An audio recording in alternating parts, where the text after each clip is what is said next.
Welcome. Ambassador Adlan Rose traveled to the retreat in Cape Town and also ate 1/3 of a plate of food like everybody else.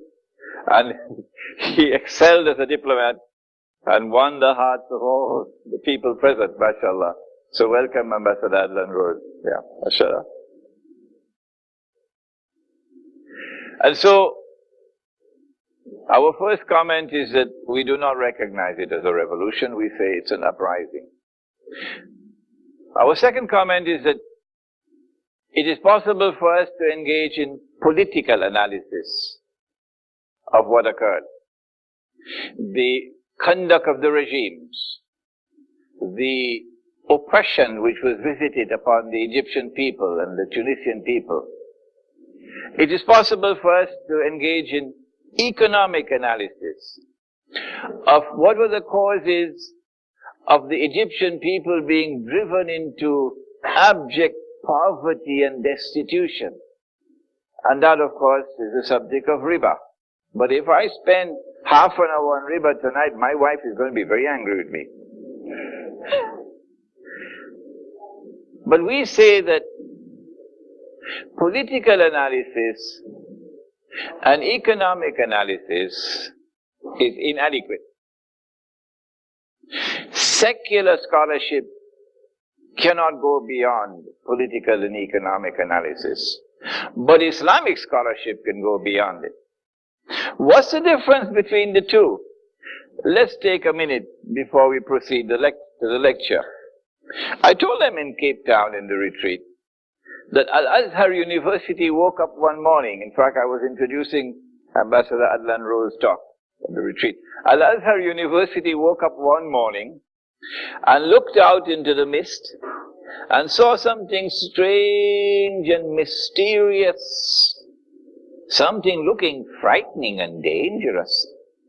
So Al-Azhar University, which is Islam's premier institution of Islamic learning which is based on the sacred knowledge, rubbed its eyes and then opened its eyes again and looked, it was still there.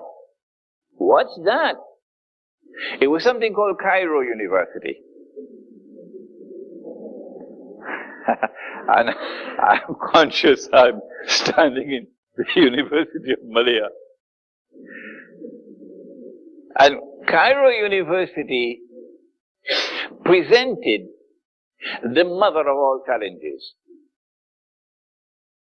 It was secular knowledge challenging a sacred model of education and knowledge.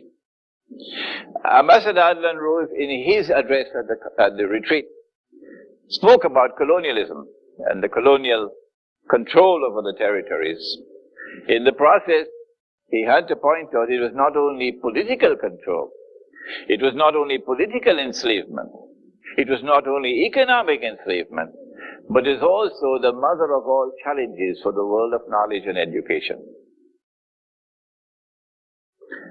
The difference between Islamic perspective here and the secular one is that the Islamic perspective of the Arab uprisings would look not only to the political and economic analysis, but also to something beyond that.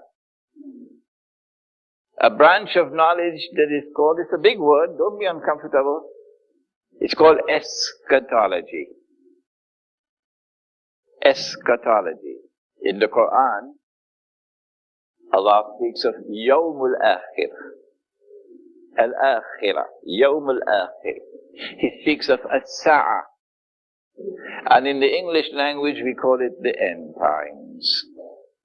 And I tell you, secular scholarship, even if it is sitting here in this hall, is very uncomfortable with this subject. Because secular scholarship has a bar preventing it from penetrating the end times. So now let me introduce you to the first verse of the Quran for tonight's talk. It is in Suratul Isra. And when I was a student, every time my teacher quoted the Quran, I was there to put it down.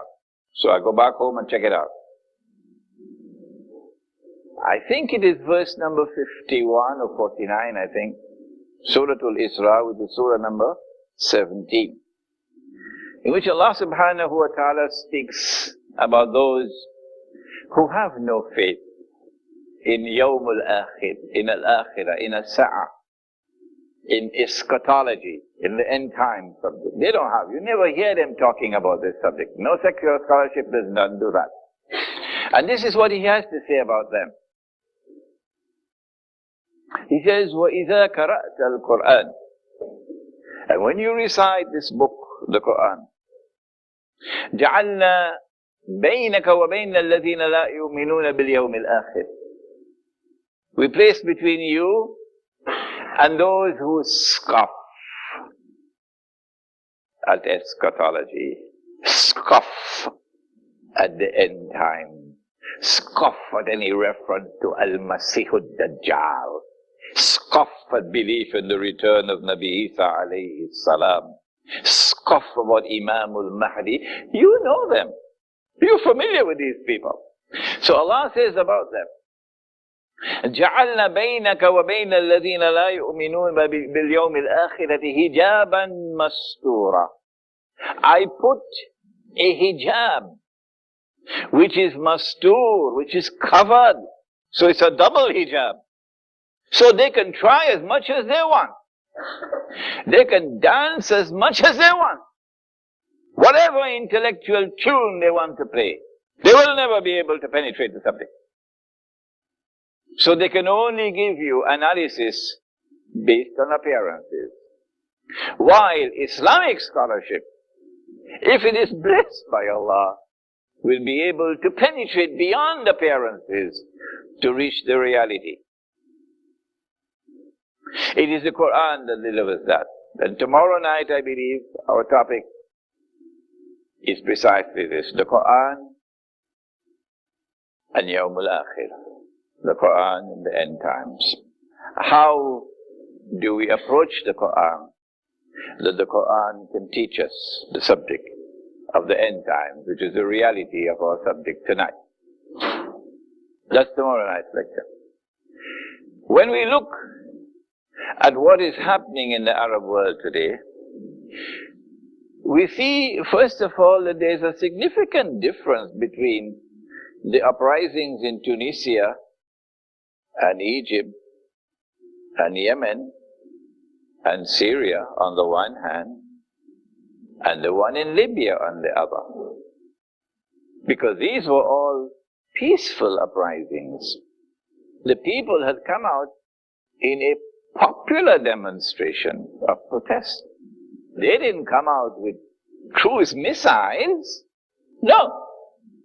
But in Libya, by some mysterious methodology that I better not talk about tonight, the weapons reached to these cities. Large quantities of weapons were already in place. And the entire operation was orchestrated from Washington. And they didn't hide it. Mr. Big himself was sitting comfortably in Washington. And so, if you want to call this a jihad in Libya, I'm afraid I'm going to have to describe it as a Yankee jihad. Yes, and they deserve this description that I am now giving tonight, a Yankee jihad. This does not mean that we are writing a blank check for the gentleman who's been ruling over Libya for these last 40 years. No, we're not doing that. Why is it that we had a different scenario in Libya from the rest of the Arab world?